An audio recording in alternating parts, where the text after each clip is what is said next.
Welcome everybody back to another cutting edge interview on the channel. And this time we're doing things slightly different. We've had wrestlers, we've had promoters, we've had commentators, referees. We've had kind of specialist fans in terms of belt collectors and all of that. But today is all about a wrestling super fan. You may have seen our guest on a lot of, well, definitely a lot of WWE stuff. And we're going to get into that right now with Kerry Morris. How are you? Good.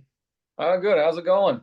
Good, good, good. Very early in the morning over where you are. We was talking just before the air. 7:20 now. 8:20 in the morning. 8:20. Yep, 8:20 in the morning. 8:20 in the morning. You're getting up. We're just about to go to bed over here in the UK, near enough anyway. But thank you so much for taking some time to join us today for this show. Really looking forward to it. Always seen your pictures on Facebook and all of that. Really looking forward to having this conversation with you. Let's just start with the here and now. 2024, what is your views on wrestling in 2024? We're definitely in one hell of a boom period. Finally got the right leadership over in WWE, and it shows. And I mean, the numbers don't lie, and the excitement and the storytelling. And so, it's been long overdue, honestly. Yeah, definitely so. I mean, do you think, obviously, the last few years we've had the inception of AEW, TNA are gradually coming back to, a decent level now. Do you really think that helps that we've got that additional product elsewhere, just just for the fact that we love wrestling, right? Oh yeah, no, I think no matter what, no matter how well WWE is doing or how well they're not doing, you got to have the competition out there and other places to check out. Because not everything is going to be a hit with everyone, and Yeah. so everyone is. Yeah, exactly that. I totally agree. We watch on the channel. We watch it all over here. Interesting nowadays because obviously WWE has definitely expanded it nationally, but they are doing a lot more international shows. I mean, I was looking at the pay-per-view calendar just this past week, a premium live event calendar as it is now, just this past week, and there's now the next 3 or 4 pay-per-views. We've got obviously Backlash over in France on Saturday, Saturday at the time of recording. We've then got obviously King of the Ring over in Jeddah, Saudi Arabia. We've then got Clash at the Castle in Scotland, Montreal, I think Money in the Bank before it comes back to the Yeah. States for SummerSlam. How does that feel? I mean, someone that goes to a lot of the pay-per-views over in America, what's your take on that going forward? Sort of expanding their reach for pay-per-views. I've been waiting on that for God knows how long, 15, 20 years to start doing that, honestly. So it's Yeah. about time. Yeah, definitely. So, I mean, it's good for us. I mean, listen, for people in the UK, we have to watch it at 1 o'clock in the morning. So we're getting SmackDown at 6 Friday. We're getting Backlash probably around the same time. So it's nice for us. And the other take for you, Kerry, Saturday pay-per-views. Obviously, been a big since Nick Khan come into WWE. Saturday pay-per-views have been a thing. I, for one, love that because you don't have to get up for necessarily, depending on the job that you do, you don't have to get up for work the next day, so you can watch it or the network. How has sort of the US taken to the Saturday pay-per-views? Overall, I'll say from my experience, I love it because especially when I go to the shows, I have the all day Sunday to travel and get home and relax. So that's so much better than Mondays. On occasionally, I still get my days mixed up. I'll think I'm at the show thinking it's Sunday, right? Tomorrow's Monday. Like, oh no, it's Saturday. Tomorrow's Sunday. Exactly that. But it is good good for us, good for anyone really. It works on Monday to Friday as well, not having to watch that pay-per-view. I mean, obviously, ever since the inception of the network, you can kind of, for example, I watch Raw on my way to work. I'll watch sort of like an hour or so on my way in, hour at lunch, and then probably an hour when I'm traveling home. So I get to, that's the beauty of the network, right? You can be able Oh yeah. and obviously thoughts on it going to Netflix though, if this sort of maybe back end of this year, perhaps carry into next year. I like it because I can't get Raw live out here. Oh, So okay. now Netflix, I can get it live and actually watch it live. So I'm going to enjoy that. Same with actually on SmackDown, I won't be able to watch live, but at least Raw I can. Yeah, exactly that. It's going to be a lot. I kind of think that's to where it's all going, right? Streaming. I don't know. I get the impression over in the States, sort of cables. I'm not saying slowly dying, but it's a bit like over here. We've got like Sky and Virgin Media, but with the additions of like Netflix, Amazon Prime, Peacock, I suppose over in the States, is that cable market sort of shrinking in that sense? I believe so. I mean, I cut cable a few years ago and just stuck with the streaming. I know a lot of people who do. So yeah, I think that's overall the way it's going to go. Is just the next 5, 10 years. I think almost purely streaming.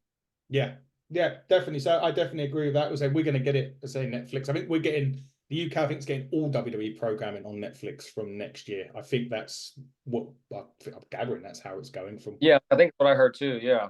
Yeah, so I think that's it from us. We're going to be fully Netflix, which is great. Obviously, outreach to more people. Do you think then, like, because we hear a lot at the moment, it's ratings and that sort of bounced back after it used to be a big thing back in the 90s with WCW, and although AEW isn't hitting the rating that WWE is it then going to just kind of throw that ratings argument out the window next year?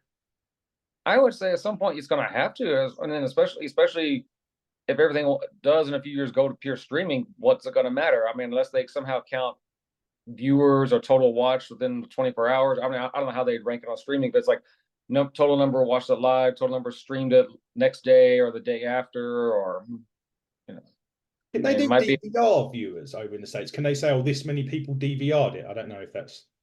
I want to say yes, but I'm not too on top of that. But it's possible. Definitely, because I kind of DVR. It's the same with Russ. I DVR it and watch it on my way to work on my app on my phone. Let's just go back, Kerry. Though, like you've been a fan for so long now. When was that? Do you remember when that first time you put wrestling on, or what got you into wrestling? I grew up watching the Von Erichs. So Kerry Von Erich was my favorite growing up. And the Freebirds, Iceman Parsons, Gentleman Chris Adams, that was for me. Yeah, it So was. that God. I say that got me hooked. And then when I could find it, I remember it Saturday Night's Main Event or Superstars or Wrestling Challenge when it came on, and the Dallas area bounced around so much it was hard for a long time. It was hard to keep up when and where because it would just change without any notice. Okay. So from in the UK, you probably know, but we Sky come out in around the late 80s, early 90s. So my first visions of WWE was like Earthquake crushing Jake Snake, and it done the same thing with Hogan as well when he used to like come out and sat on Hogan. I always remember the Snake Pit thing with the Warrior when he took him underground and the Undertaker was there. That was my first thing. My first WrestleMania, not that I watched, but that I can remember was WrestleMania 6. Okay. And then my first event that I went to was SummerSlam 92, obviously over at Wembley. And I was 8 at that time. What about your first, say, WWF event? Did you actually attend live? House show, December 17th, 1989. I got to see Warrior and Andre, Demolition, Powers of Pain. I debuting Tugboat Thomas, they called him before he debuted on TV as Tugboat. And the close of the show was Dusty and the Big Boss Man in a ball and chain match. Wow, that is some guy. I remember listening to a Jim Cornette thing about Dusty. They used to do what was the not like a bull rope match, bunkhouse brawls that they used to do back in the day. And those two names, Bossman and Dusty, I remember. I'm sure it was him and Ray Traylor. I think he was called at the time. Yeah. They used to do. I think they were tying on a bunkhouse brawl match. So that just brought me back those memories when you were saying about that event. But that first event, what was it that when you went there live for the first time? How sort of going from there to how many events that you've gone to, do you still get that same buzz that you did back then now? For the most part, yeah. Like I say, once in a while, maybe not rare occasion, but overall, yeah, I would say, especially now the stadiums being in the ones I go to are in a stadium, or when I was in London last year, just that crowd and being there, and that was just, definitely still brings it back. Definitely, I was there. It was Money in the Bank, right? Was that what you went to? Back down to Money in the Bank, yeah. Yeah. I was there as well. I took my son for the first time. He'd never been WWE. Took him for the first time. Money in the Bank. He absolutely loved it. Cody, literally, as he come out, he got to about the middle, and then he stood up on the guardrail, and my boy was literally probably touching his chest. Oh, nice. Yeah, so he was loving that. So first event that he'd gone to, yeah, we will take him again for sure. When you go to these events now, I mean, I remember my first WrestleMania 21 was the first one that I went to over in Hollywood, Los Angeles, and I would always remember just getting there. And for me, it was like I looked around and I had to take it all in. It was the first time I been to the big one. I mean, we've done a few Raws over here and all that sort of jazz, but we'd never done. And SummerSlam, I was 8, so I couldn't really, you don't feel what you feel at 21 when you was at 8. And I remember just taking it all in and just like looking around the venue of Staples Center, I think. I'm pretty sure it was a Staples Center. Yep. It was. Mm-hmm. Yeah. And it was just an amazing feeling. What was your first WrestleMania? First one was Mania 17, and I've been to every one since, outside, of course, the COVID year. Yeah, we'll get into COVID years in a bit. Wow, 17. Triple H Undertaker, mate, was that one Yep. of the? Yeah, and Austin Rock, their second one. Amazing. That second TLC. Mm-hmm. Yeah, of course. Amazing. I would have loved to have gone to that one, to be fair. That would have been one of my favorites. Do you have like one of the sort of rapid, I said to you, we're going to ask sort of some rapid questions. Do you have a favorite pay-per-view every year? Obviously, I know WrestleMania is one, but do you have one that's like, that's really the one I want to go to the most? Outside of Mania, probably actually the Rumble. Yeah. Yeah. That's the one that's the only one left that I haven't done that I want to do. Like that is tick off my list. I need to do it. I was going to go this year. Unfortunately, health couldn't do it. So I've got to look at it going in the next year or two for sure. You meet some great people. I mean, we see a lot of sort of, yourself, we always see there's a lot of other people that we tend to see. I know that there's I think his name's Michael, the guy but was Brock Lesnar guy. I don't know what he's called now. I think he doesn't have a name now, does he, at the minute? But there's so many different. Yeah, he hardly goes to shows anymore. It's mainly if it's like the Midwest, but okay. But there's still like generally the same kind of people that you see over and over again. You make some great sort of friends when you're doing it. Is it like do you sort of, I don't know if there's do you have a group chat or anything like that, or do you how did you sort of stay in contact when you first met them to now, and you're meeting them 10 years later going to the same event? How was it to keeping in contact? Oh, I mean, it's because some are international, Facebook chats. Some, for US based, it's text messages. It's just, I mean, the circle has changed over the years. There's only a couple of us that can go back to Mania 17 or earlier that still go. Oh, is it? Oh, okay. Wow. But you've still got people there that went to 40, that went to 17. Yep, and before, yeah, like one, like the one I'm talking about, she was there for the screw job Montreal, was there at the hotel afterwards. Oh my God, I bet that was interesting. That would have been an interesting trip. For sure. Yeah. Circle chain, I still keep in touch with people that, even stopped going. I still keep in touch with them. And like I said, it's just, lifelong friendships. Yeah, definitely. But wrestling made those friendships in a sense, which is, I've got same thing. I've got people and friends in wrestling that we will be like the podcast. Fans just can't grasp that concept.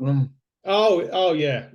People are like, how do you like wrestlers? Like, yeah, we met up, and it's like weird. I went one of my podcast co-hosts. I met at WrestleMania 20. He's going to kill me. 28. Is it Miami? 28. Yeah. Miami, and we met him there. Hadn't seen him since then until last year when he. So it'd been 11 years, and then we kept in contact, like as you say, through text and stuff like that, and then started this podcast, and then he met up again, and now he's a co-host. So it's really weird how it's a bit like, I suppose, American football, right, or soccer over here, in that you have those kind of circles, and then you have the wrestling circles as well. Oh yeah, definitely. You talked about the pandemic, and obviously everything was shut down. Wrestling had changed. We had some more cinematic stuff. We couldn't go to events. It was Thunderdome. It was Performance Center. As a fan like yourself, that was literally near enough going, not say every week, but majority of the time, how did that affect you not being able to, say, attend a WrestleMania or a Rumble or anything like that?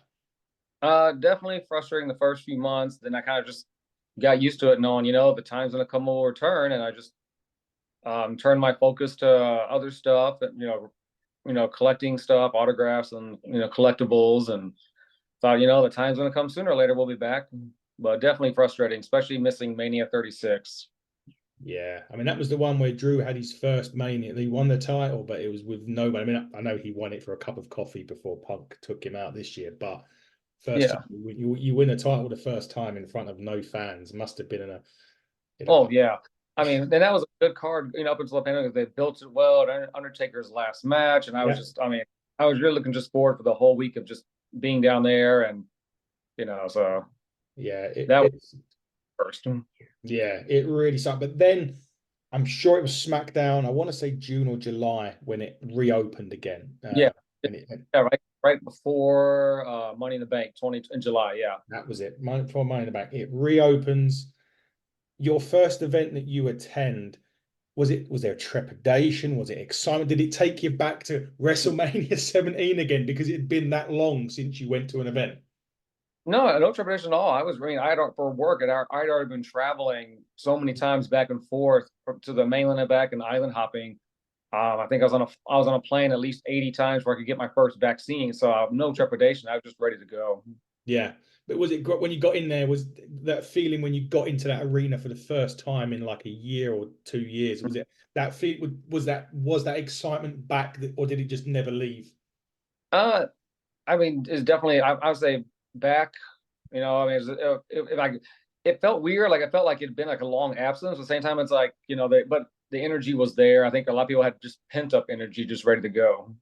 Yeah, certainly felt that way. Especially again, so what they done over here for soccer is they kind of initially let like, I mean, so my team, my attendance at my team I support was like 60,000, 62,000.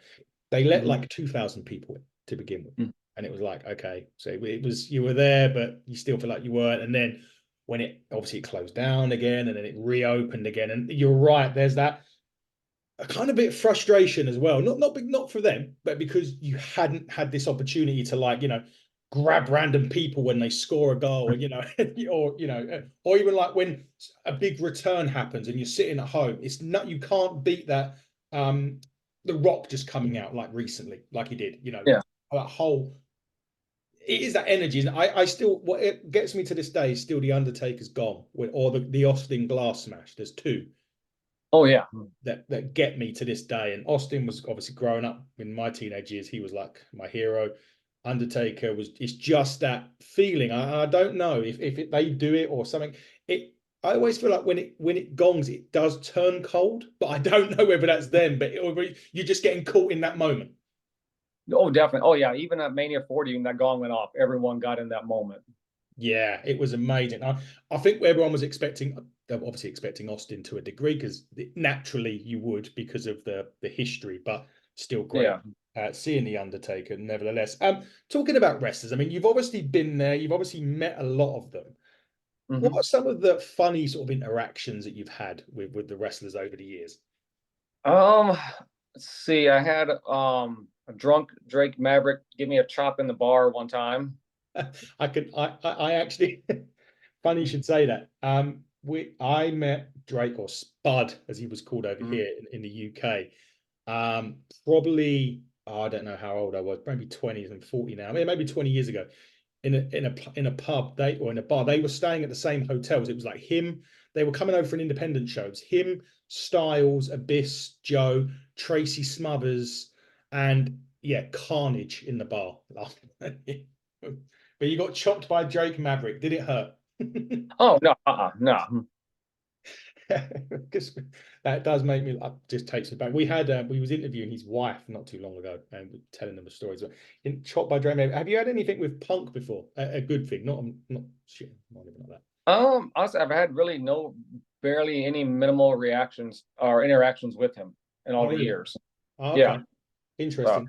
I've met yeah, Punk once. the closest. I mean, one of the closest was I was for Mania 40. I'm at the hotel. I'm down the lobby with a friend. We're hanging out. He had to grab food, and I was just waiting on someone to arrive before I was heading out. And Punk was sitting down behind us, kind of like sulking in the corner, covered in his hoodie. And I'm kind of wondering, if you don't be around people, why aren't you going to your room and staying there? Why are you just staying down in the main lobby where it's busy as hell, all these people coming in and out? But Yeah, it does feel weird because I mean, obviously you obviously have to appreciate they're on their own time, but you're right. If you don't want to, be you bothered.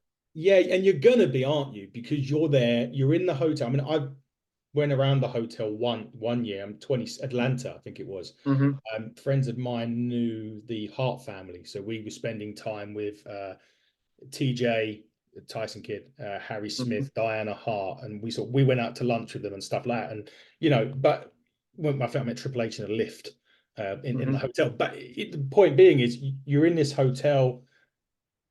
People do know where you're staying in some cases. Other than that, you were staying there. But if you're not wanting to be bothered, don't sit around in a place where there's going to be thousands of But, people. yeah, I mean, because you're right, he's right in the middle of one of the restaurants and the bars and like a little marketplace and right by the elevators and check in. They can, just go to your room. I mean, Yeah, don't stand you know, around, especially if you don't want to be bothered, exactly, yeah. and if you're Um, looking that way as well. oh yeah. I must say I've had nice interactions meeting Vince, Brilliant. Linda, and kind of embarrassed myself in front of Stephanie one time on the elevator years ago. I'm surprised at some of the bigger stars that know me by name, because I'm thinking, how the hell do you know my name? But I met one of the funniest times is I kind of met Steve Austin, but I didn't. But basically one was his first wife is British, and mhm, she lived in a place called Southend, and that's probably about 20 minutes from me. And I remember vividly, I used to work for a bank, like a corporate bank over here in the UK, and I was on my lunch and I was walking across the road, and the traffic lights are red, and I was walking across, and I turned just to sort of thank the driver of this big 4x4 Jeep thing, or whatever you want to call it, that was there. And I turned around and looked, and I waved, and I said to myself jokingly, "That's Steve Austin." mhm. And it was only that when I turned back round, I saw the Texan flag, and I looked back around, and it was him. And it was many years later when I met him signing, I want to say the Stone Cold Truth, I think it was, something that come out in London. I was speaking to him about it, and it was actually him. I just Oh hadn't. wow, So it was actually him. He was going to see his first wife and his daughter, I believe, at the time. So one of my interactions was the best interaction I ever had. God rest his soul, was Eddie Guerrero, and I will yeah. never forget it. I landed in LA, so we'd just done this big flight. We'd gone England to Germany, Germany to LA for whatever stupid reason. We'd done that, and we landed. We was at a hotel that had a Denny's attached to it, and we were just saying, "Oh, what's going on? Is there anyone doing a signing?" And we looked on and it was Eddie Guerrero over in Toys R Us. Mhm. So we jumped into a cab. We went there, and the queue was just ridiculous. Like it, I mean, and they said it was the first 500 people, and we're looking, and we're like, oh, this might not be it. We were 496, 97, 98, 99, and 500 in the queue of 500. That's where we Oh, got. Yeah, and so he gets there. Yeah, the police escort in. He's doing the sign in. It was 6 to 8, I want to say. It gets to about 5 to 8, and we're near the door, but we're not quite in the door. And they come out and they said, "Look, we're going to have to ask, Eddie, if he's okay staying on, because he's allotted time is, he's pretty much up." So as mhm. they go to ask him, we had just got in the door, so you can just see him in the corner of the table, and you could see her whispering saying, "We've got these guys out there, blah blah blah."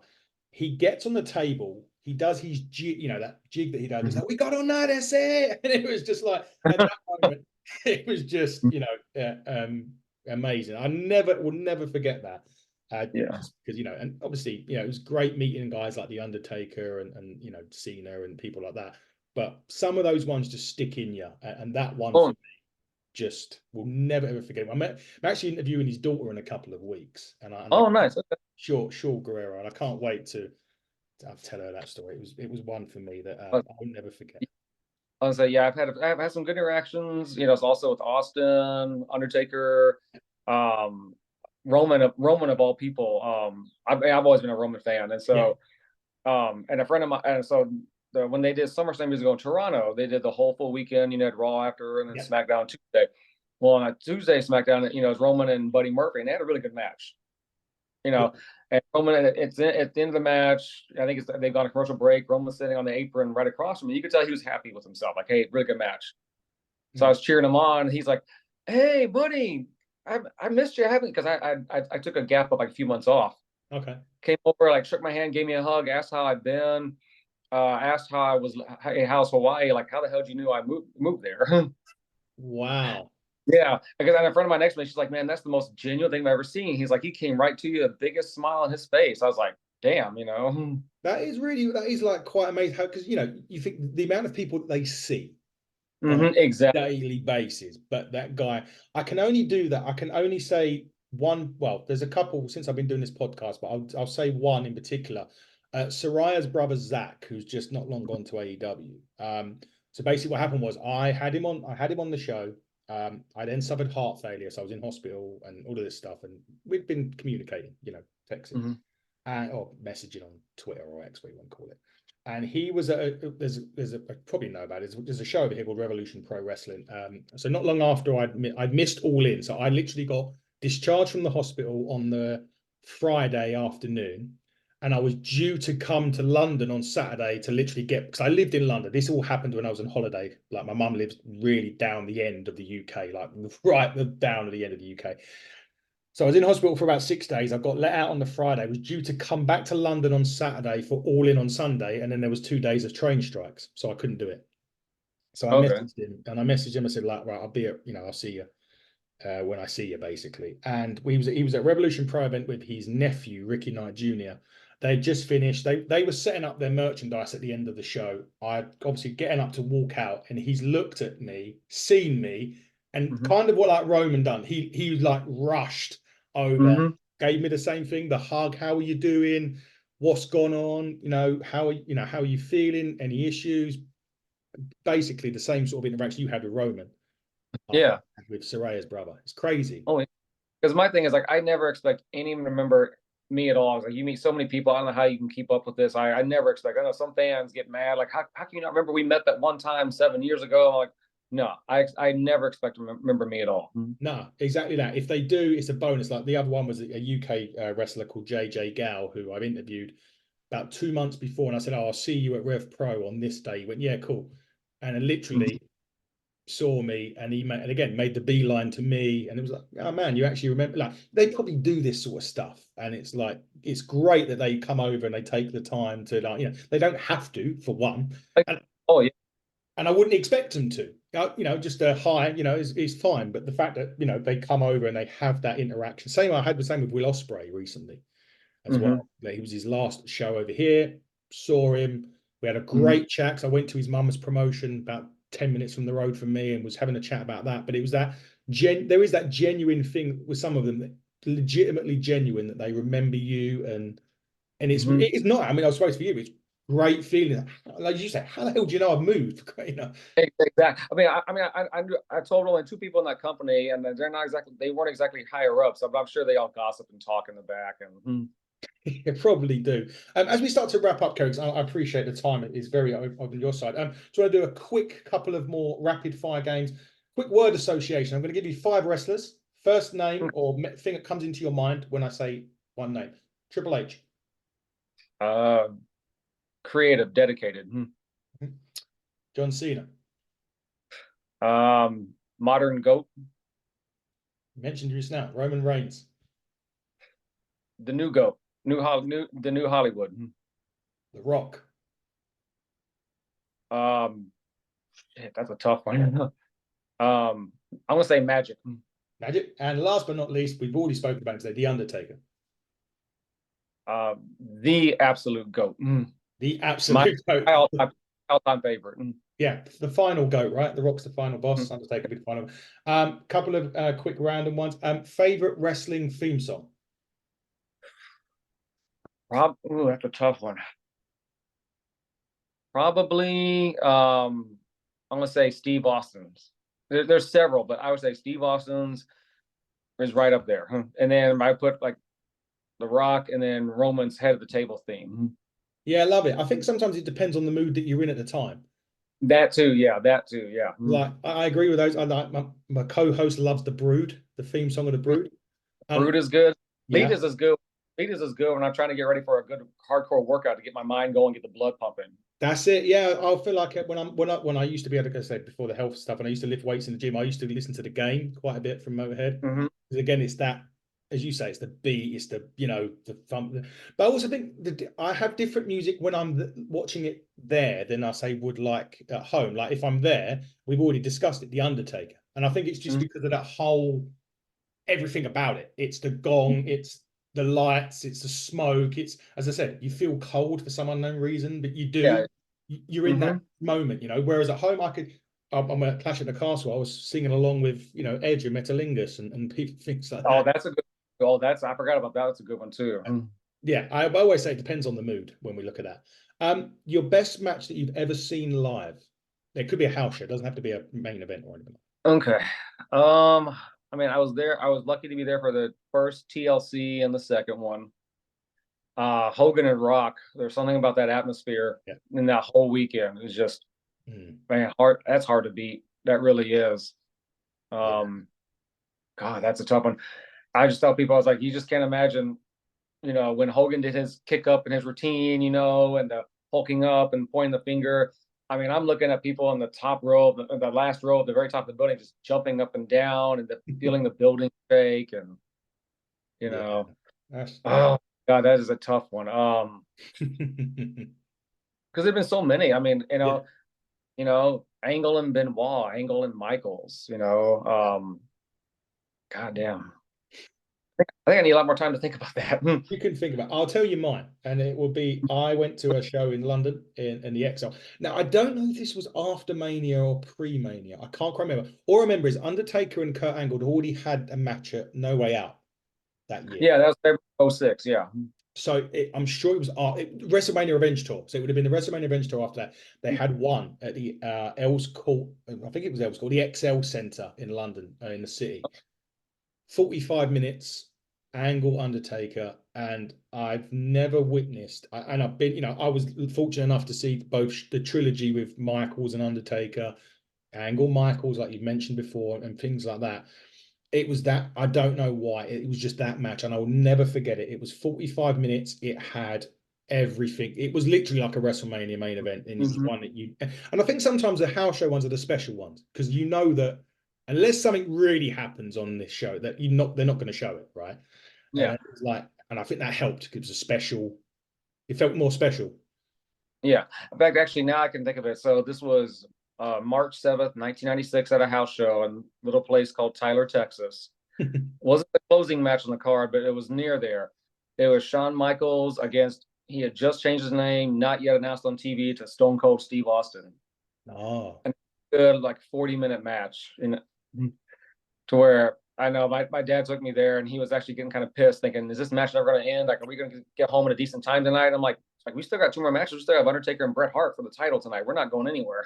That is that incredible match. I think one of the ones more recently, and I wasn't there for it, but it was on telly, was Ospreay and Danielson.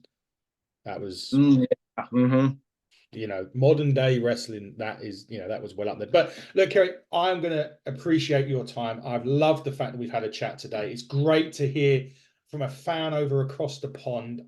Hopefully, if it comes, if WWE comes back again over here in the UK, we can have a beer or whatever you do in the States. I'm heading back for the Bash of Berlin. You're heading back to Germany for the Bash at Berlin. That's a good one. Yeah. If I ever head over to America, sure we'll meet up. But you do rep Collar and Elbow quite a bit. Do you want to just say where people can get their stuff and bits and pieces like that? Yeah, store.collarxelbowbrand.com. There you go. I think they have a new summer. I know they're working on new merch for the summer. They try to do for every season. I know that should be coming, I would say mid-May, late May, I think. The last I was told. Excellent stuff. So there you go. High quality shirts, better than what WWE makes, honestly. There you go. You've heard it here first. And likewise, if you want people to follow you on Instagram where you set up all these pictures, where can they do so? What's your handles? And I'm always getting this mixed up between that and my Twitter. I believe it's Collar X Elbow Guy or Collar X Elbow WWE. One's Twitter and one's Instagram. I always get them mixed up. That's all right. Well, there you go. You can follow Kerry on Facebook. I know I go back years on pictures there too, longer there. So Facebook is also an option. And just to say, that's where I message Kerry himself on Facebook to set up this interview. But Kerry, it's been amazing. Thank you so much for taking up your time today. Send me on. And we will no problem at all. And we will catch up soon. But guys, he has been WWE Superfan Kerry. I have been your host, Adam Cousins. Until next time, everybody, take care and goodbye.